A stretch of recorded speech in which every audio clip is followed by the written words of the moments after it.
আমার কোনো মূল্য আছে? আমার কোনো দাম আছে? কিসের আমার দাম, কিসের আমার মূল্য? আমার কোনো মূল্যই নেই। কিসের মূল্য আছে? কোনো মূল্য নেই। আমার যদি ঈমান থাকে তাহলে আমার মূল্য আছে মরার পরে। দুনিয়ায় মূল্য দিয়ে কোনো উপকার নেই।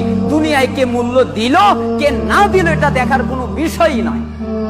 এজন্যই তো রাসূলুল্লাহ সাল্লাল্লাহু আলাইহি ওয়াসাল্লাম ইবনে উমারকে ডাক দিলেন, আসো তুমি এদিকে।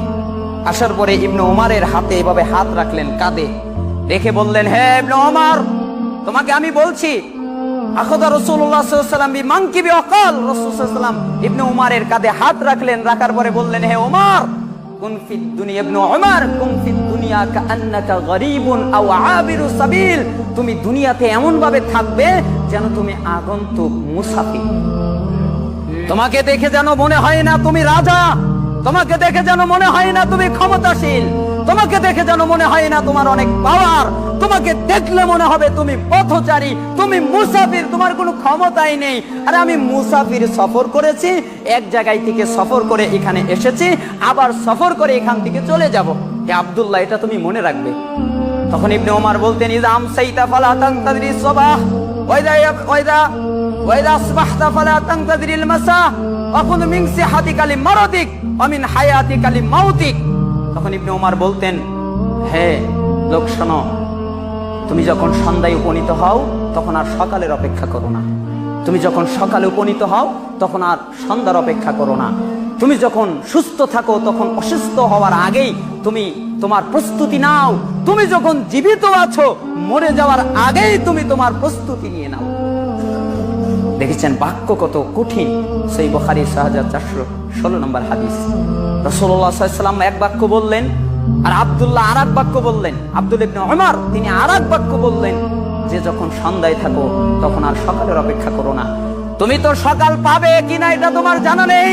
তোমার চিন্তা এটা নয়, তোমার চিন্তা সকালে যাওয়া নয়, তোমার চিন্তা সকালে কিছু করার নয়। তোমার চিন্তা এখন, তুমি এখন চিন্তা করবে, এখন তুমি প্রস্তুতি নেবে, এখন তুমি প্রস্তুতি নিয়ে আল্লাহর সামনে দাঁড়াতে হবে।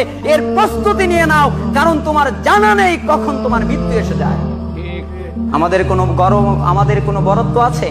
আবু যর রাদিয়াল্লাহু আনহুর ঘরে কিছু সাহাবী প্রবেশ করলেন। আবু যর রাদিয়াল্লাহু আনহুর ঘরে প্রবেশ করার পরে দেখে আবু যর রাদিয়াল্লাহু আনহুর ঘরে কিছু নাই। কিছু নাই মানে কি?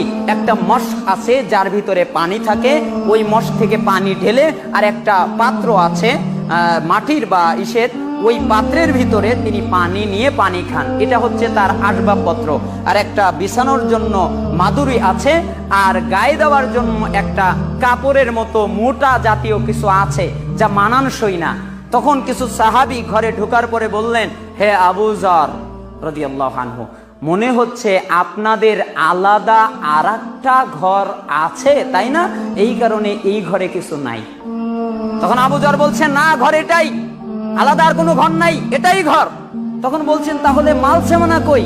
তখন বলে, মাল সামানা নেই, এগুলোই তো আমাদের মাল সামানা, এটাই তো আমাদের প্রয়োজন, আর তো কিছু প্রয়োজন নেই। তখন বলে, না, দুনিয়ায় চলতে গেলে কিছু তো মাল সামানার প্রয়োজন আছে, এগুলো থাকলে তো আর দোষের কিছু নাই। তখন আবু যর রাদিয়াল্লাহু আনহু বলছেন, হে সাহাবীরা শোনো, যে এই ঘরের মালিক, ওই মালিক নোটিশ দিয়ে দিছেন আমাকে নোটিশ দিয়ে দিছেন, হে আবু যর, যখন তখন তোমাকে ঘর ছাড়তে হবে, তোমার ঘরে থাকার অনুমতি নাই। যখন তখন, কোনো সময় দেওয়া হয় নাই, যখন তখন তোমাকে ঘর ছাড়তে হবে। ওই ভয়ে আমি আবু যর কিচ্ছু করিনি এই ঘরে। কেন? এই ঘরই তো আমার নয়, এখানে তো আমি থাকবোই না, এর জন্য আমি কিছু করিনি। আমার ঘর কোনটা? ওই আখিরাত হচ্ছে আমার ঘর। যা কামাইয়ের প্রয়োজন আমি সব ওই আখিরাতে রেখে দিয়েছি, ওইখানে আমি জমা করেছি, আমার আসবাবপত্র ওইখানে।